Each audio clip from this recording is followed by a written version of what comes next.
let's compare some different blood vessel types. So I'd like to start where blood is just leaving the heart. So it goes out through the aorta, and the aorta is the first of a bunch of arteries. Arteries have very thick walls. They have lots of elastic tissue and muscles, smooth muscle. They're very large and open, so blood can flow through easily. And this is your pressure reservoir, so they can actually kind of squeeze the blood on out. So arteries, this is where you feel the pulse. Then they get smaller, and you have the arterioles. So these are just little arteries. Lots of smooth muscle. They are going to be what is responsible for vasodilation and vasoconstriction. That's going to be the arterioles. Then you get down into the capillaries. The capillaries do not have any of these external structures. They're only a tunica intima. 1 cell thick. Red blood cells pass through one at a time. Remember, that was called a rouleau. And so the capillaries are everywhere. And there's not a lot of space between them, so materials can cross cross either way. They are very short, and they have different types of openings between them, depending on what their function is. So you have continuous capillaries. This is going to be what's in like the skin and the muscle. This is most of the arteries that we have, and they're going to control what passes through them. Then you have what are called fenestrated capillaries, and these are going to be in areas where you do need some particles to pass through. And they're kind of like pores. So, the kidneys are going to be filtering stuff. The small intestines need to be absorbing stuff. The endocrine organs need to release stuff. And then you have things called sinusoid capillaries. And these are going to be in places like the bone marrow, the liver, and the spleen.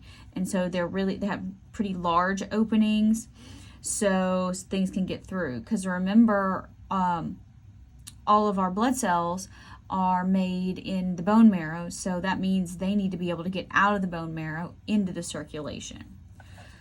So of these 3 kinds, here you have the lumen, the 1 cell thick. We're looking at kind of these openings. Are there really openings here? Not really. So this would be an example of a continuous capillary.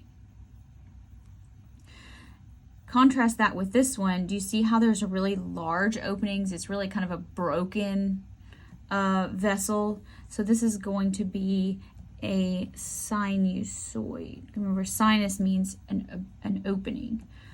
And then you have this one where it's fairly continuous, but it's got these little polka dotted holes in it called fenestrations. So that would be the fenestrated capillary.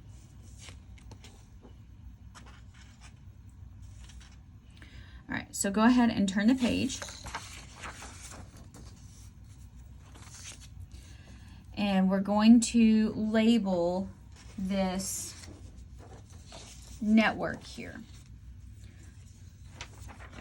And I've got a nice color picture, but we're going to label it first, and then I'll point it out on the colors. All right, so here's what we've got to label. All right, so blood is going into the capillary bed. That means now, so this is going to have to be our arteriole. Away from the heart into the tissues, that's going to be the arteriole. That means on the other side, when it comes out, this is going to be a venule, and we're going to call it a post-capillary venule. Okay, now, this right here, when you're about to enter, this is part A here. This is going to be the meta-arteriole. Oh, okay. Not 2 A's. Meta-arteriole. This one. All right. Then, let's see, you have these little muscles here that can kind of turn things open and shut. So these are going to be your precapillary sphincters. Now all this mesh in between here that's real short is just kind of a big mess. These are going to be your true capillaries. So, you know, blood can go up and then it can go in several of these kind of ways.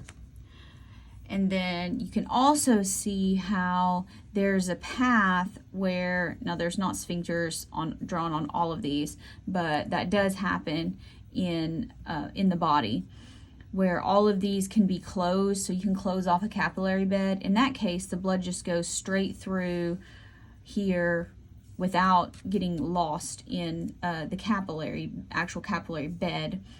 It goes from the artery to the venule, and this portion straight through is called the thoroughfare channel. Okay, so let's look at the one in the book because it's going to look a lot better. All right. So there's two examples here. Let's look at the top one first. So here's the arterial end. So blood here is coming from the heart, so it's oxygenated, and then it goes into the capillary bed. So if the sphincters are open, you've got your meta-arterioles here coming off of things. Here's your capillary sphincters. In this case, they're relaxed. In contrast to down here, you can kind of look where they're shorter and closed. So when they're open, blood can actually go all the way in here, and you can see this area is purple because it's delivering oxygen and picking up waste, as opposed to the venule or the venous end where it's deoxygenated. So here's where nutrient and gas exchange is occurring. So all these little pieces here, these are your true capillaries. And then down here, this is where these precapillary sphincters are closed. So the body says, we don't really need a whole lot of gas exchange right now, kind of like a rest and digest. So this would be like in skeletal muscle when you're not really moving, you know, so you're asleep. Skeletal muscle doesn't need a lot of perfusion at that point. So blood comes in the artery and it just goes straight on through. So there's a little bit of exchange coming on, but not a whole lot.